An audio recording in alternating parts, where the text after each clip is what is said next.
El Señor esté con ustedes. Lectura del Santo Evangelio según San Marcos.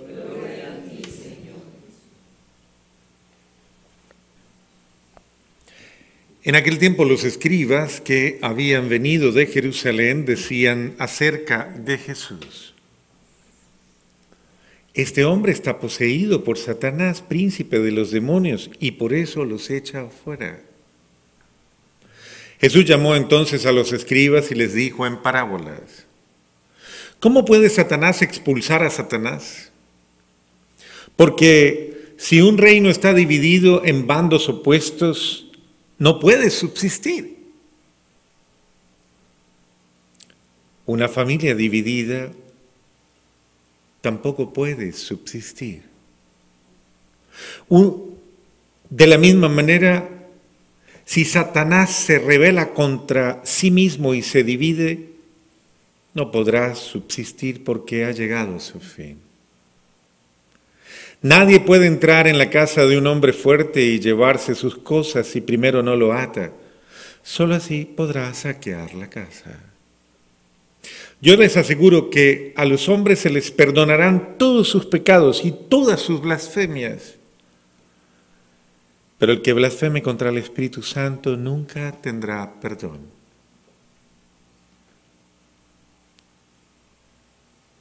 Será reo de un pecado eterno.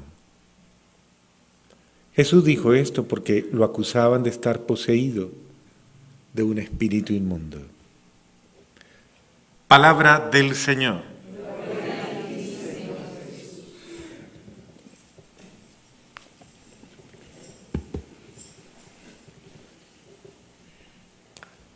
Hoy, esta semana, la palabra comienza señalando una controversia, un ataque, podríamos decirlo.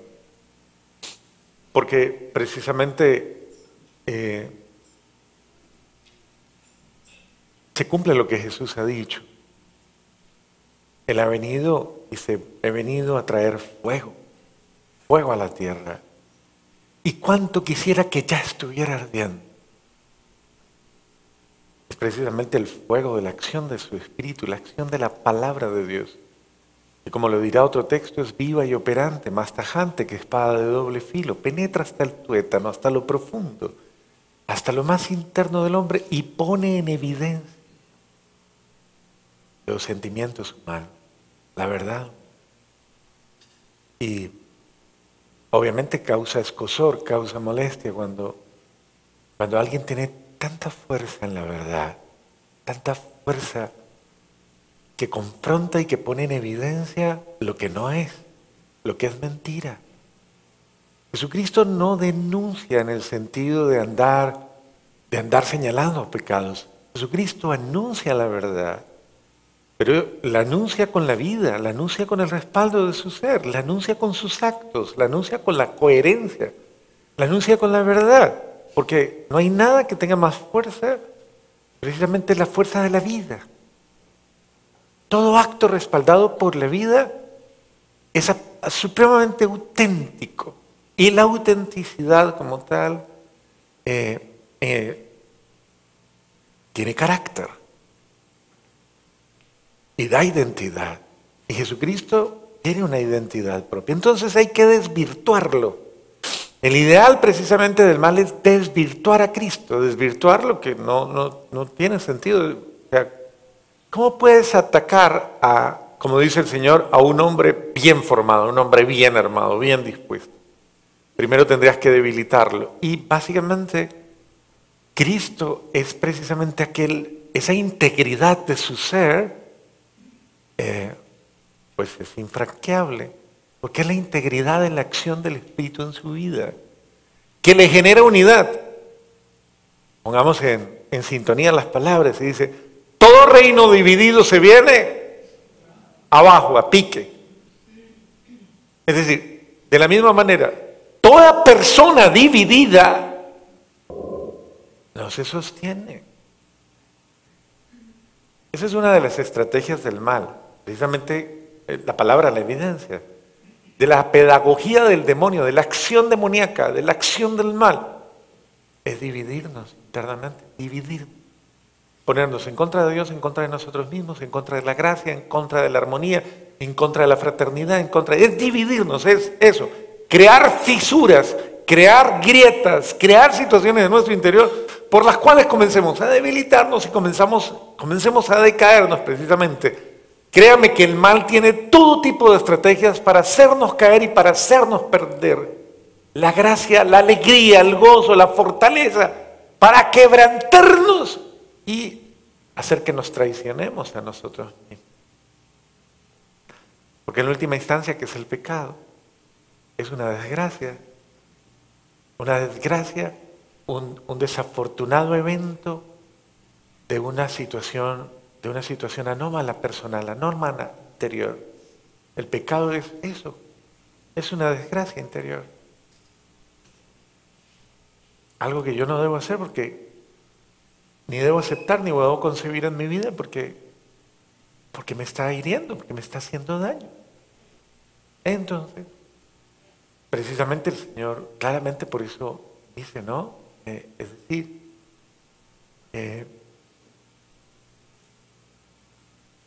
toda persona que ya está pervertida en su corazón, de ahí viene el sentimiento, ¿no? El que tiene el corazón torcido, todo lo ve y ya no concibe. Es el hecho de cómo el pecado va dañando a las personas de tal manera y las va convirtiendo en eso, en instrumentos incluso de maldad.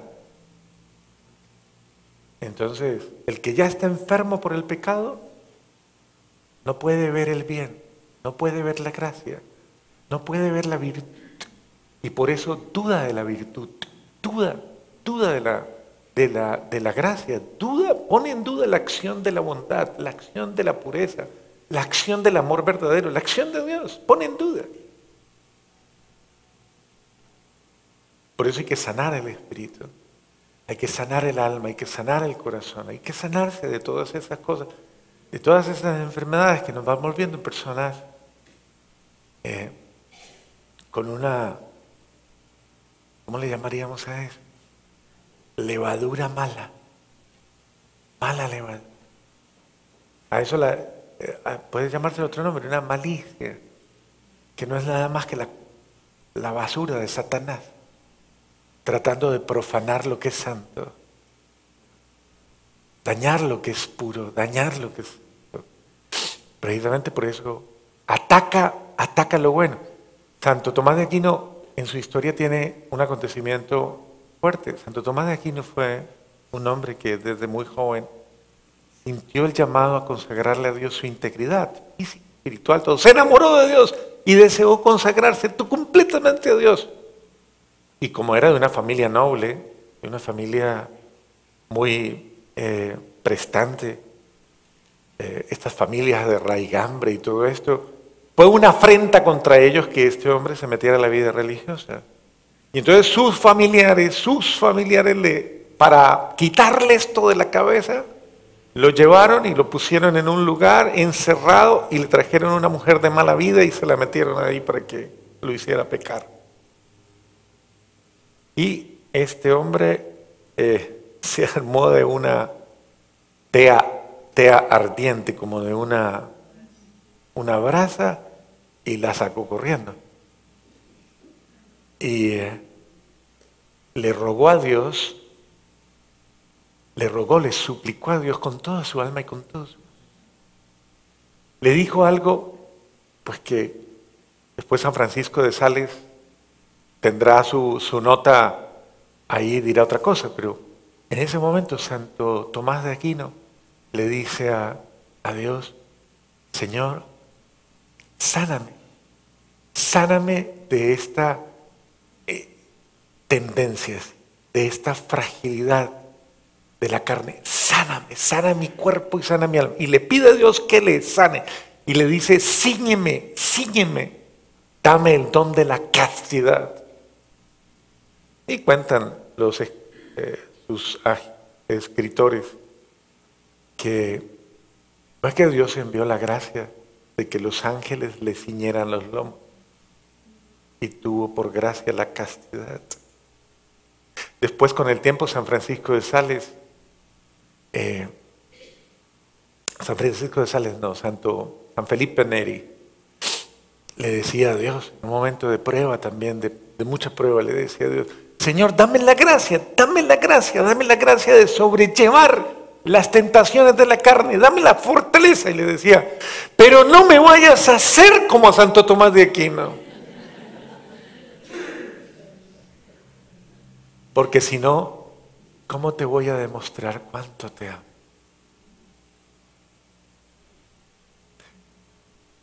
Porque San Felipe lo interpretó y a demostrarle a Dios en la lucha constante contra lo que no es de Dios. Es que eso es la santidad, es ese amor que lucha, ese amor que se vence a sí mismo, ese amor que se niega, ese amor que conoce su fragilidad, pero la asume con valor, la asume con criterio y busca al que le puede librar, al que le puede sostener, al que le puede fortalecer, y pone en él su esperanza, y pone en él su alegría, y pone en él toda su acción. Y Dios, que sabe salvar a los que confían en él, pues le sostiene con su amor, le sostiene con su misericordia. A eso estamos llamados, a confiar no en nosotros mismos, no en nuestras fuerzas, no en nuestras capacidades, sino confiar en esa acción amorosa de Dios. Donde tú no puedas llegar, Dios llegará en tu corazón, Dios llegará en tus acciones, será Dios el que obra en ti. Y ese es el sentido, descansa en ese amor de Dios.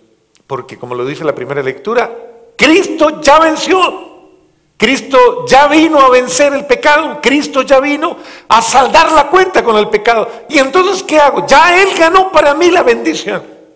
Me acojo a Cristo para que Cristo me dé su bendición y me proteja del pecado. Y me dé la gracia que Él ya peleó con el pecado, Él ya peleó con el tentador, Él ya lo venció y ya tiene la gracia para darme la bendición a mí. Entonces, si yo me acojo a la acción misericordiosa de Dios, pues básicamente lo que voy a andar es precisamente en ese beneficio de toda la entrega amorosa de Jesús por mí.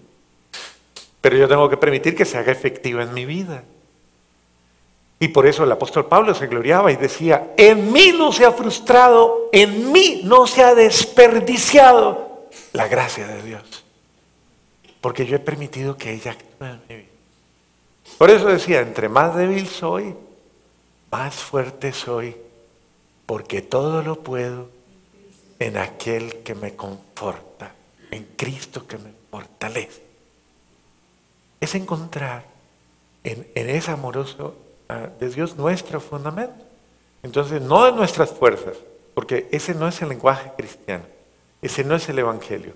El Evangelio no habla de esa superhombre o la supermujer o el supervirtuoso, no. El Evangelio y la palabra de Dios habla es de aquella persona que tiene la prudencia, la sabiduría y la humildad de buscar a Dios en las horas de prueba y dejar que Dios les asista. Somos débiles, frágiles, porque habrá cosas que vamos a tener que seguir viviendo hasta el día que nos muramos. De pronto, hasta el día que se muera, usted va a tener alguna fragilidad que le va a atormentar. Mire que el apóstol Pablo decía: conozco un hombre que ha subido al tercer cielo. No sé cómo será eso, pero él lo hablaba de sí mismo, decía: y cada vez que he bajado, le he pedido a Dios que me libre de este aguijón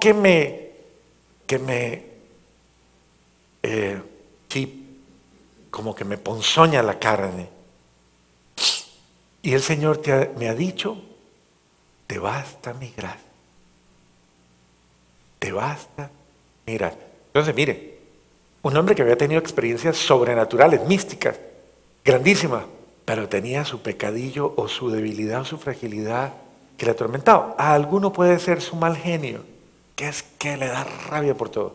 O a otro puede ser, qué sé yo, una impureza que le mortifica. O a otro puede ser la tentación de no amar o a otro una soberbia que la tiene bien finita por ahí, bien, o a otro puede ser una actitud tal vez de sobradez o de vanidad, o lo que sea. Es algo, cada quien conoce cuál es su fragilidad, cuál es su debilidad, cuál es su tendencia y cuál es su... Pero el apóstol y todos los santos y todos los grandes héroes del amor de Dios y de la confianza en Dios nos han demostrado que no se han puesto ni a pelear, ni a renegar, ni a mortificarse con su debilidad, sino que se han entregado a Dios. Se han entregado al amor, a la misericordia de Dios y le han suplicado: Señor, obre usted en mí lo que yo no puedo hacer. Yo no me puedo sanar solo. Entonces sáneme usted. Libéreme usted. Ayúdeme usted para que toda esa gracia de su amor se manifieste en mí.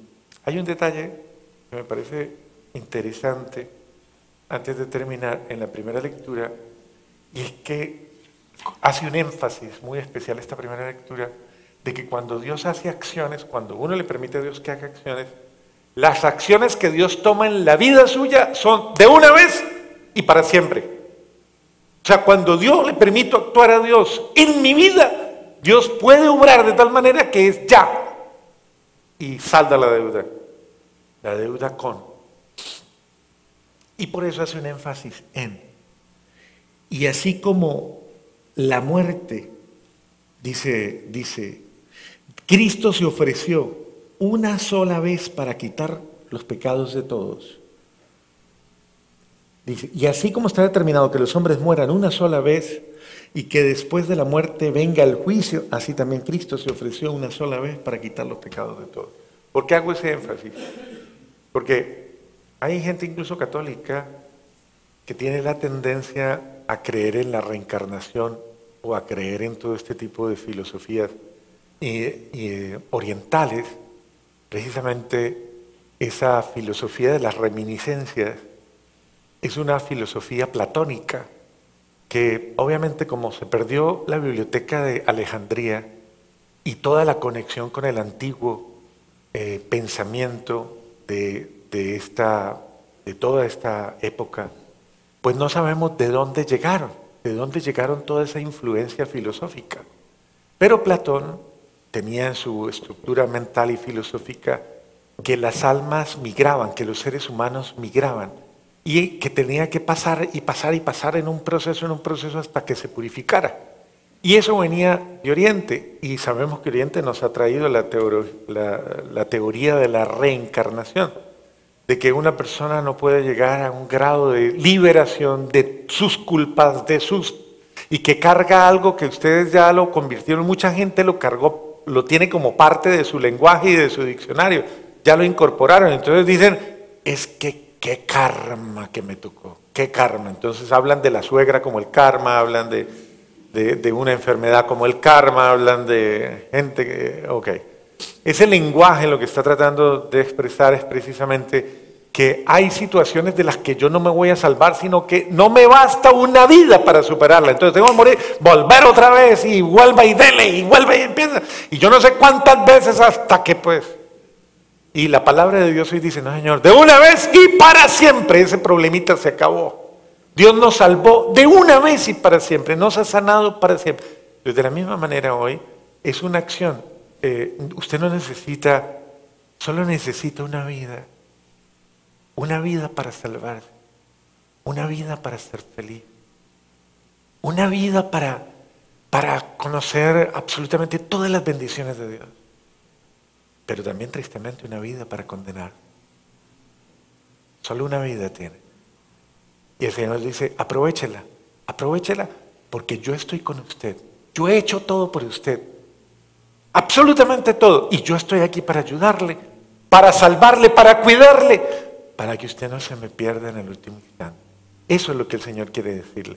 Yo estoy con usted y le quiero ayudar y fortalecer para que al final el mundo, el demonio y la carne y todos los enemigos no venzan sobre usted.